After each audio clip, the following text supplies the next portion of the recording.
9 अगस्त 2024 की रात कोलकाता का आरजी कर मेडिकल कॉलेज में एक ट्रेनी महिला डॉक्टर अपनी ड्यूटी के बाद अपने सेमिनार के रूम में आराम कर रही थी, सो रही थी।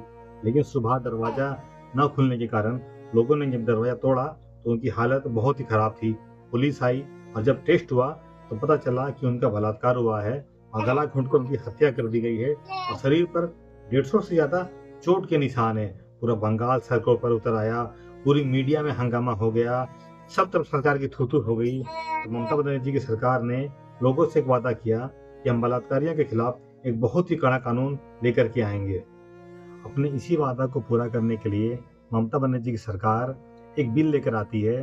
3 सितंबर 2024 को ये बिल विधानसभा में पेश होता है और सर्वसम्मति से ये बिल पास हो जाता है। पहली बार ऐसा था जब किसी एक बिल पर टीएमसी के विधायक और बीजेपी के विधायक सबका समर्थन भरपूर तरीके से मिला और ये बिल पास हो जाता है और सबके अंदर एक खुशी होती है कि अब बलात्कारियों को कड़ी सजा होगी। इस बिल का नाम था अपराजिता बाल न्याय विधेयक साल 2024। आइए इस बिल में ऐसा क्या-क्या रखा गया था जो पहले के कानून से अलग था, उस मामले में हम आपसे बात करते हैं। इस बिल में था सामान्य बलात्कार की सजा आजीवन कारावास या मौत, 12 साल से कम उम्र के बच्चे के साथ बलात्कार की सजा सीधे मौत, गैंग रेप करने वालों की सजा सीधे मौत अगर पीड़िता मर जाए या फिर सीरियस कंडीशन में चली जाए। इसी बीच जांच 21 दिन में खत्म होनी चाहिए और ट्रायल 30 दिन के अंदर खत्म होनी चाहिए। अगर पुलिस एफआईआर ना करे तो पुलिस के ऊपर भी एफआईआर होनी चाहिए और हर जिले में अपराजिता टास्क फोर्स। ये बिल इस तरह से पेश किया गया कि ममता बनर्जी ने कहा कि ये एक गेम चेंजर है। बिल तो विधानसभा में पास हो चुका था, लेकिन रुकिए, सत्ता का असली खेल अभी आपको समझ में आएगा। 6 सितंबर 2024 को राज्यपाल सीवी आनंद बोस ने बिल पर साइन करने से मना कर दिया और बिल को सीधा राष्ट्रपति द्रौपदी मुर्मू के पास भेज दिया। उन्होंने कहा कि इस बिल में बहुत सारी कमियां हैं और यहाँ से शुरू हुआ इस बिल का असली खेल। बिल राष्ट्रपति भवन में ही पड़ा रहा, साल खत्म हो गया।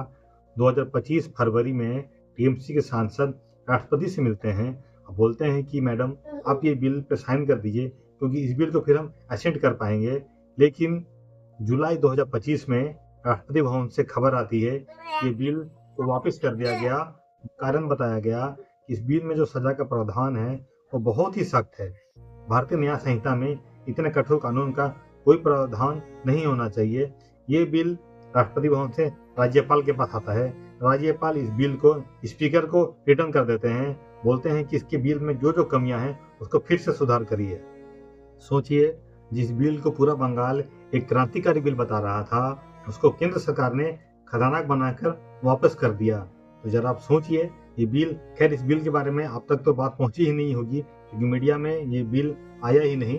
आप सर्च करेंगे तो आपको पता चल जाएगा। अब ये सवाल हम सब के लिए बनता है, क्या सच में बलात्कार की सजा बहुत सख्त थी या फिर ये एक राजनीतिक खेल? क्योंकि निर्भया केस में भी जब बलात्कारियों के लिए मौत की सजा मांगी गई, उनकी सजा मौत भी उन्हें मिली। 2020 में हैदराबाद में जो केस हुआ था उसके लिए भी पूरे देश ने मौत की सजा मांगी। फिर अचानक से बंगाल में केंद्र सरकार को दया क्यों आ गई? और ये बात सिर्फ बंगाल की नहीं है, महाराष्ट्र, आंध्र प्रदेश और अरुणाचल प्रदेश में भी कुछ ऐसे ही बिल पेश किया गया जो बिल आज भी अधर में लटका हुआ है।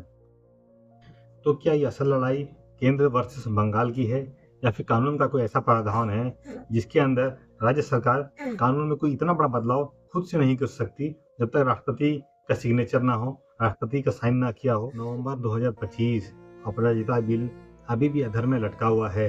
केंद्र सरकार चुप, राज्यपाल चुप, राष्ट्रपति भवन चुप, सब चुप्पी साधे हुए हैं। लेकिन हर रोज, हर दिन, कहीं ना कहीं, हर जगह कोई महिला, कोई बेटी, कोई बहन का बलात्कार हो रहा है और वो उसका शिकार हो रही है।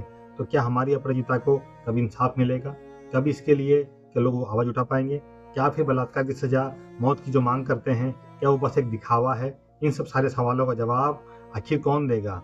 और इसलिए तब तक आप सोचिएगा, जरा ये सवाल अपने खुद से भी करिएगा कि हम भी चाहते हैं बलात्कार की सजा, कि बलात्कार करने वाले बलात्कारियों की सजा मौत होनी चाहिए। तो क्या यह बहुत सख्त सजा है? इसके लिए आप क्या सोचते हैं? कमेंट में जरूर अपनी राय दीजिएगा।